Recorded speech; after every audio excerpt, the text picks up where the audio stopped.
Bismillahirrahmanirrahim. Alhamdulillahirabbil alamin. Ya Rabbi wa ya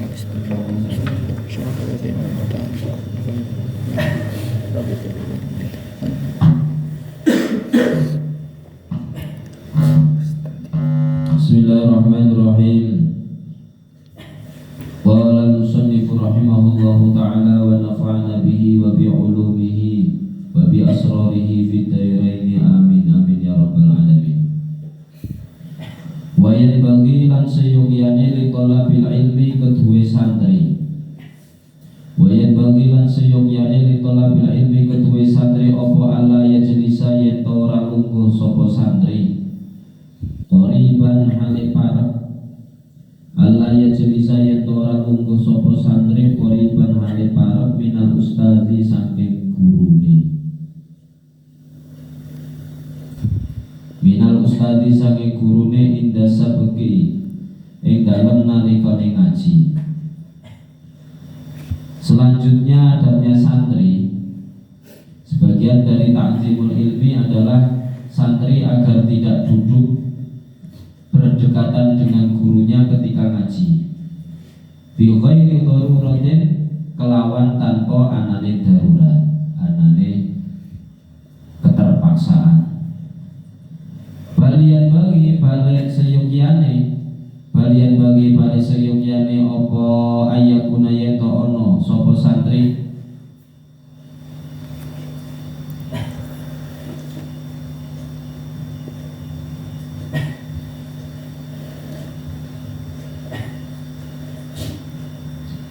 ayakuna yento ono sopo santri baina ing dalam antarane santri wa bainal ustazi lan ing dalam antarane guru iku kontrol kausi ing dalam antarane ing dalam kira-kirane iku kontrol kausi kira-kirane sak busur anak panah. Panjangnya anak panah itu sudah paling minimal. Fa innahu mongko sak temene kaus iku akrabu luweh parek ila ta'zimi maring ngagungake. Itu adalah jarak terdekat anak panah, busur panah itu.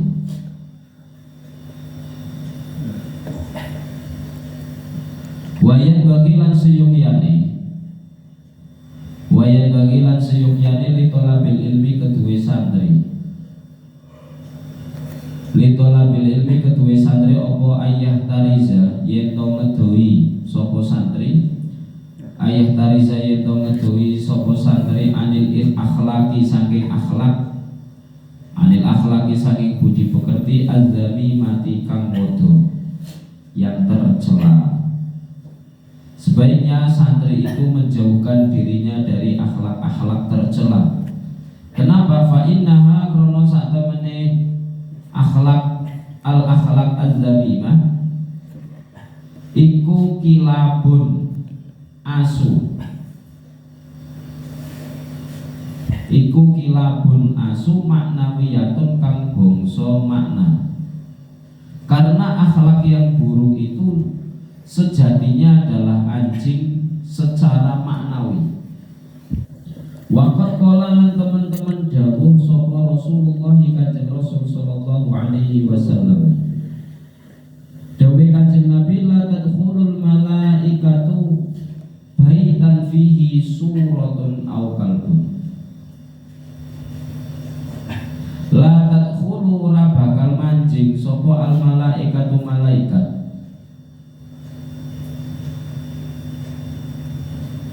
baitan ing dalem omah fihi ku tetep ing dalem bait suratun utawi gambar au kalbun utawane asu. Rasulullah sallallahu alaihi wasallam bersabda bahwasanya malaikat yang dimaksud malaikat rahmat tidak akan masuk rumah yang di dalamnya itu ada gambar dan adanya anjing. Gambar di sini ditakwil oleh para ulama, tidak semua gambar. Apakah foto termasuk? Tidak. Karena foto itu sejatinya adalah pantulan dari bayangan seseorang, maka itu diperbolehkan. Yang tidak diperbolehkan adalah gambar-gambar berwujud makhluk hidup, yang mana seandainya makhluk hidup itu diberikan roh, dia akan hidup. Misalkan gambar binatang secara utuh. Kalau lukisan kok setengah badan, itu yang tidak masalah. Tapi kalau ada lukisan tapi kok tidak abstrak, wujud manusia full body, nah itu seandainya diberi ruh dia bisa hidup. Nah ini yang haram. Begitupun patung. Maka beberapa dulu ada kiai-kiai di daerah Jepara yang mana kalau ada ukiran-ukiran binatang, persis binatang itu kepalanya dipotong. Biar kalau diberi ruh kan tidak mungkin hidup kalau kepalanya dipotong. Nah, kalau mau melukis panjenengan seneng lukis, Pak Sugeng ini lukis, jangan gambar itu. Tapi kiranya kalau dikasih ruh itu tidak hidup, separuh badan, ya itu tidak masalah. Lain lagi kalau foto. Apakah berdosa? Ini bukan masalah dosa, tapi menjadikan malaikat rahmat tidak mau masuk ke dalam rumah yang ada patung, ada gambar atau anjingnya. Tapi katanya para sahabat dulu ada yang memelihara anjing, Gus. Memelihara anjing untuk menjaga ternak dan untuk berburu. Bukan ditaruh di rumah, kandangnya digawe itu. Berdosa enggak apa hukumnya memelihara anjing? Ya boleh, enggak dosa. Ini bukan masalah dosa enggak dosanya, tapi itu jangan ditaruh di rumah. Apalagi panjenengan itu kalau meruqyah itu kan kadang itu bisa ya orang yang diruqyah itu tidak ada reaksi apa-apa, padahal dia itu punya kasus yang berat. Kalau di dalam rumahnya itu ada patungnya, ada lukisannya, kadang itu bisa bersembunyi di situ. Makanya Kanjeng Sunan Kalijogo dulu wayang itu sebenarnya tidak pipih. Tapi untuk membuat cerita dalam dakwah, wayang itu dibuat pipih. Kenapa? Kalau pipih itu tidak bisa dikasih nyawa. Masa ada makhluk hidup wujudnya wong janoko pipih seperti itu bisa hidup? Kan tidak bisa hidup. Nah itulah makanya dibuat wayang. Kalau wayang golek itu bukan Kanjeng Sunan yang mendakwahi dakwah wayang golek itu. Tapi kan dulu Kanjeng Sunan tahu hukum fikih, maka dibuatlah wayang kulit. Tapi ada ulama lagi dari Tegal, Bolon Kintus, masih pinter jawab. Loh Kintus itu cepat sama kiai, dekat sama kiai. Ketika ada yang ngomong kalau wayang golek itu tidak boleh. Kalau wayang golek tidak boleh, apanya yang menjadikan dia hidup? Wong ngapunten, pusar sampai ke bawah itu tidak ada. Itu nggak mungkin bisa hidup. Coba manusia dipotong dari pusar ke bawah, nggak bisa hidup katanya. Ya wis pinter-pinteranmu wis ngomong bae pengen kok tanggapan tidak sepi nih di arena. Terserah. Pokoknya wujud makhluk hidup yang kalau dikasih arwah dia bisa hidup, tuh diharamkan. Melukis kan masih banyak, melukis batik, melukis pemandangan gitu. Kalau pelukis-pelukis itu kan banyak yang melukis di meja dan apa, tapi kan wujud itu cuma kepala warnanya apa, nggak benar-benar kayak orang. Tapi kalau kamu mau melukis yang persis, misalkan Pak Sugeng pengen melukis Arif, ngiso. Nah, melukis Arif orang apa, tapi jangan seluruh tubuh. Minimal ya sirel anak-anak. Biar tinggal cepet-cepet ya. Masa dipajang kayak ngomong basic gambar sikil Pak Sugeng, gue pajang nang rumah ditakonin lo. Ini lukisan sikil, jadinya harus lukis Arif foto. Tapi yang pengen ngaji ngejar ini cara fikih itu tidak diperbolehkan kalau lukisan itu foto. Jadi sikil ini sikil Arif pas gitu.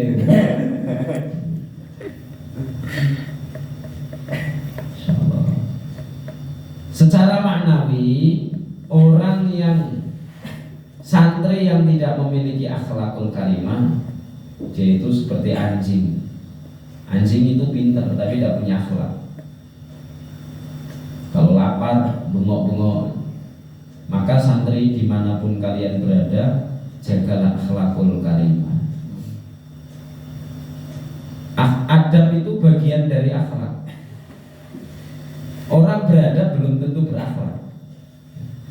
Tapi kalau orang berakhlak seharusnya pasti beradab. Banyak sekali kasus-kasus kan, orang yang terjerembab kasus-kasus aneh, kasus metafisika itu disebabkan orang yang kurangnya adab. Contoh, kencing di lubang-lubang, padahal itu dilarang oleh Rasulullah SAW. Kencing ada tempatnya, nguyuh sembarangan, secara adab tidak pas. Masuk di kamar mandi, dia telanjangi sebelum masuk kamar mandi. Di kamar mandi, di WC betah nyanyi-nyanyi. Maka biasanya wanita perawan yang seperti ini itu kalau dia sampai mengalami gejala-gejala, di antaranya badannya sering loyo, terus punggung bagian bawahnya sering sakit, bangun tidur itu sering kayak ada cakaran atau lebam tapi tidak merasa sakit. Ini tandanya dia sudah mulai disenangi jin WC ini, perlu diruqyah ini. Teman saya sering tanya ke orang-orang, kalau orang kesurupan itu sering kesurupan, takon kang catur ke sing cok melu.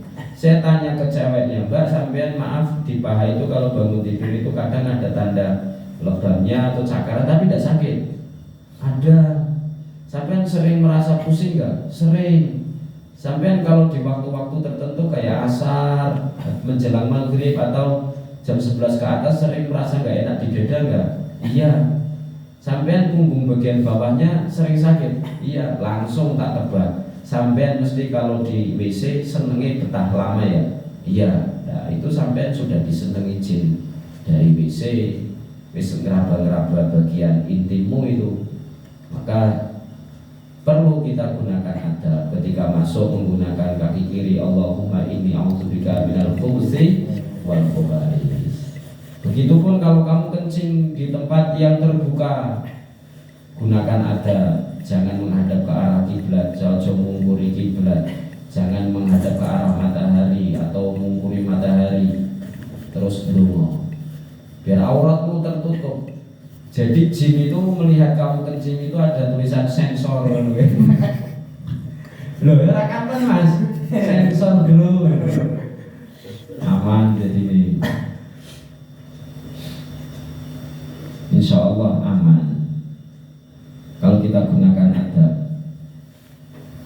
Kayak masuk rumah baca salam, keluar rumah baca salam, untuk penghuni rumah pamitan baca salam, ketemu salaman, pisahan salaman. Masya Allah itu dungo waras selamat yang seharusnya kita tertimpa musibah.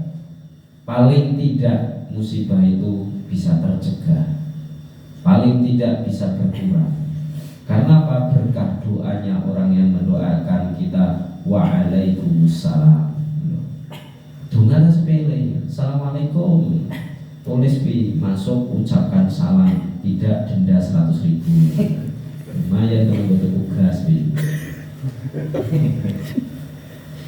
Ucapkan salam. Nah, harus kan kelalen satu saya.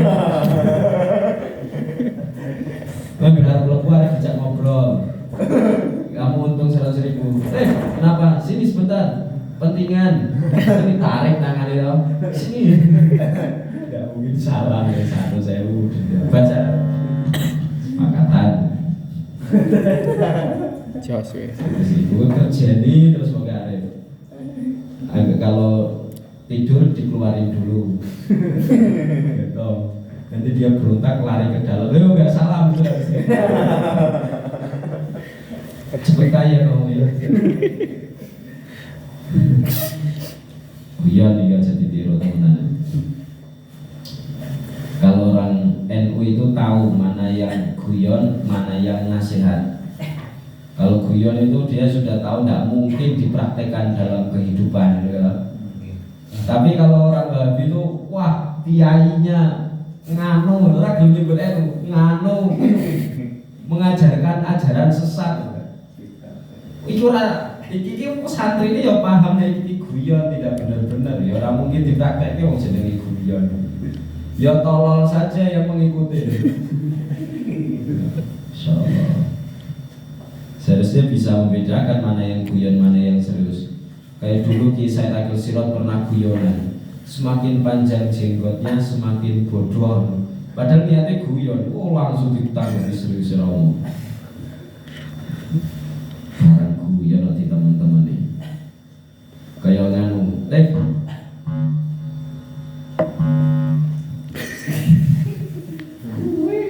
nah ya, dilarang. Ini guyon. Kira wah berdusta. Padahal itu kan gini-gini bro. Ada belum ini.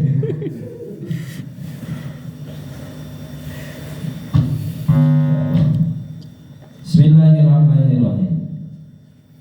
Wal akhlaqu wa innama bener nggih? Wa innama yata'allamu lan angin pestine ngalap roh atau belajar sapa al insanu menungso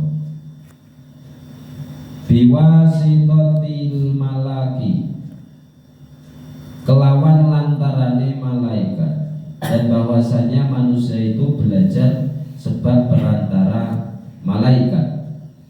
Wal akhlaqu utawi akhlak al azami matukang tercela iku ta'rafu den weruhi apa akhlaquz zamimah iku ta'rafu den weruhi apa akhlaquz zamimah fi kitabil akhlaqi ing dalam kitab akhlak.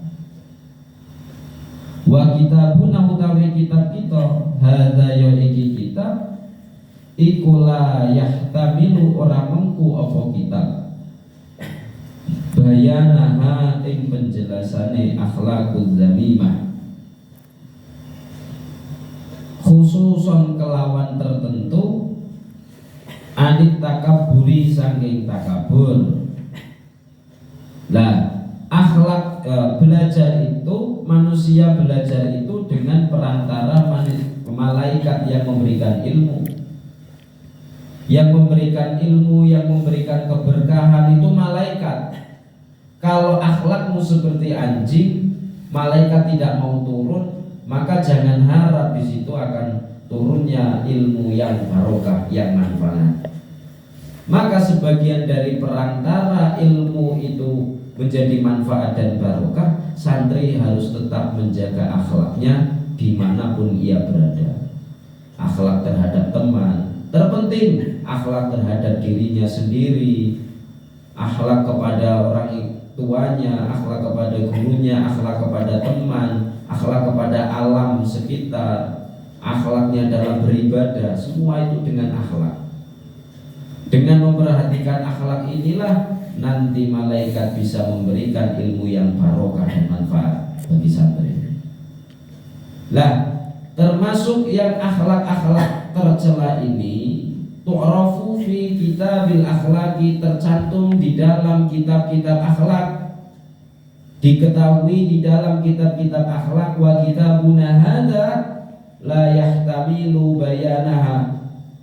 Di kitab ini yang kita pelajari ini tidak tercantum terkait akhlak-akhlak yang tercela, tidak tertulis. Nanti ada kitab-kitab khusus yang membahas akhlak, seperti Taisirul Kholaq. Nah, itu kita membahas akhlak. Jadi paduannya sama ini kitab Taisirul Kholaq yang setiap malam Jumat kita kaji. Hanya saja di sini khususnya membahas tentang takabur kemarin itu sedikit. Karena apa? Wa ma'at takaburi lan sertane takabur la yasilu orang ngasilake apa takabur al ilma ing ilmu. Kenapa yang dibahas takabur? Karena takabur itu tidak menghasilkan ilmu. Kemarin sudah dibahas tentang takabur. Kila dan ngendika ake. Ini syair. Al-ilmu jarbun lil muta. Nah, ini lapas. Al-ilmu harbun lil muta'ali kasaili harbun lil makani ali. Nah dari mriki sembuh kula dewek. Al ilmu harbun lil muta'ali kasaili harbun lil makanil ali. Al ilmu tawi ilmu iku harbun musuh. Al ilmu tawi ilmu iku harbun musuh lil muta'ali kedue wong kumo luhur, merasa dirinya luhur. Ilmu itu musuh bagi orang-orang yang memiliki sifat sombong. Semoh kon ngaji. Kasaili kaya dene banjir bah. Kasaili kaya banjir bah iku harbun musuh lil makani keduene dataran al-ali kang tinggi. Seperti banjir itu adalah musuhnya dataran tinggi. Sulit sekali dataran tinggi terkena banjir kecuali dia. Dia bisa ya dataran tinggi kena banjir. Sabdone wali. Nah ini ilmu itu musuh bagi orang-orang yang kumuluhur. Jajal lihat saja. Wong-wong sing sudah merasa dirinya pintar, ndak gelem kon ngaji. Rumangsane pinter wis didadekno tokoh di masyarakat. Padahal kalau ila hadratin aja banyak salahnya. Berdoa saja Allahumma adkhilna ala narika wa ba'idna 'anil jannatika. Ya Allah masukkanlah kami ke dalam surgamu, ke dalam nerakamu dan jauhkan kami dari surgamu. Makmum amin. Amin. Amin. Nah. Gara-gara ra gelem ngaji. Kenapa? Sudah kumo luhur merasa bisa. Mentang-mentang tua, kumo luhur. Ndak mau kumpul sama anak kecil, gengsine tinggi, sing cilik-cilik wis pinter, sing gedhe ra pinter-pinter. Karena kumo luhur. Makanya al ilmu harbun lil muta'ali kasaili harbun lil makanil ali. Ilmu itu musuhnya bagi orang yang memiliki kumo luhur atau kesombongan. Kasaili harbun lil makanil ali, seperti banjir itu musuhnya dataran tinggi. Wakilalan dan katakan, wakilalan dan ketika akhir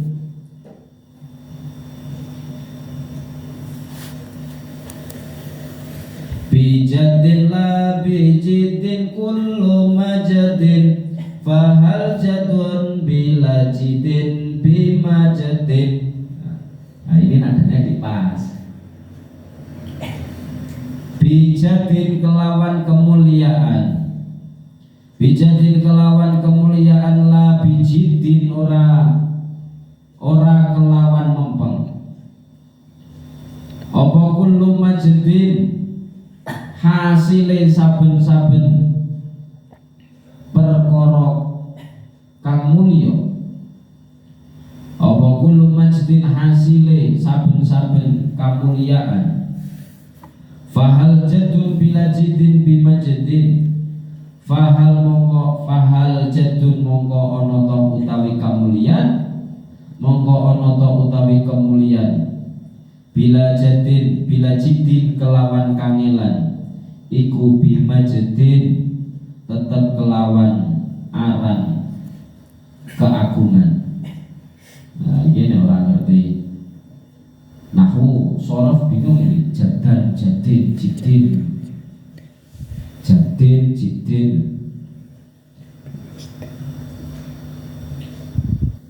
Nah bijadin la bijidin. Jadin, jidin, yang pertama jadin. Seperti ada tulisan al-dzikru miftahul faraji. Zikir itu kuncinya kebahagiaan. Al-dzikru tulisannya sama dengan al-zakaru miftahul farji. Zakar adalah kuncinya farji. Farji kelamine wong wadon, zakar kelamine wong lanang.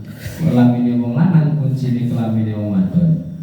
Nah Nah, gundulan sing maca bisa keliru. Nah, ini butuh kan ilmu nahwu. Bijadin la bijidin kullu majdin. Fahal jadun bila jidin bimajadin. Hakikatnya setiap keagungan itu diraih berkat karunia Allah, bukan dengan sungguh-sungguh. Lalu apakah karunia Allah bisa diraih dengan tanpa melalui jerih payah? Syairnya mengatakan seperti itu. Jawabannya, fakam min abadin yakumu maqami hurrin wa kam hurrin yakumu maqami abadin. Fakam mongko pirang-pirang, maka berapa banyak min abadin, tambahi min kan salah cetak. Fakam min abdin yakumu maqami hurrin wa kam hurrin yakumu maqami abdin. Fakam abdin yakumu maqami hurrin wa kam hurrin yakumu maqami abdin. Oh, ini dibuang. Fakam mongko pirang-pirang min abdin saking kawula yakumu manggoni sapa abdun maqama hurrin ing maqami atau derajate wong kang merdeka. Betapa banyak seorang budak menempati tempatnya orang yang merdeka, wa kam hurrin yakumu maqama abdin, dan berapa banyak orang merdeka menempati derajatnya para hamba. Betapa banyak orang-orang yang menjadi kuli serasa bos, dan betapa banyak bos hidupnya serasa kuli. Nah, ya, itu sambungannya kayak mau bijadin la bijidin kullu majdin fahal jadun bila jidin bimajdin. Hakikatnya setiap keagungan itu diraih berkat karunia-Nya Allah. Keagungan itu berkat karunia Allah, bukan dengan sungguh-sungguh. Lalu apakah karunia Allah bisa diraih dengan tanpa melalui jerih payah?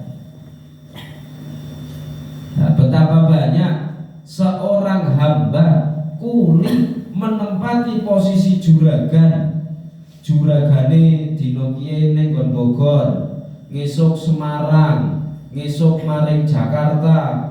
Rumahnya yang menempati pembantune tukang kebune karo foya-foya nonton TV lungguh pena. Ngerti-ngerti nambah gaji. Gur nggone omah kosong tok.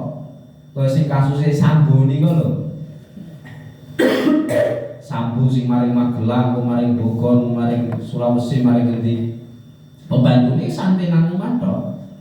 Gur tunggu omah kosong dibayar kan. Lah kepenak banget sih. Kaya lemah nang isor niku sing maneni sapa, sing nandur sapa, sing dilemah sapa. Sing menikmati sapa. Kene ora duwe melu menikmati. Kuline melu menikmati. Duwene tak akeh, yang menikmati siapa? Nah, fakam abdin yaqumu maqama hurrin wa kam hurrin yaqumu maqama abdin. Fakam abdin yaqumu maqama hurrin wa kam hurrin yaqumu maqama abdin, wallahu a'lam bishawab. Rabbana fa'alna bima 'allamtana wa 'allimna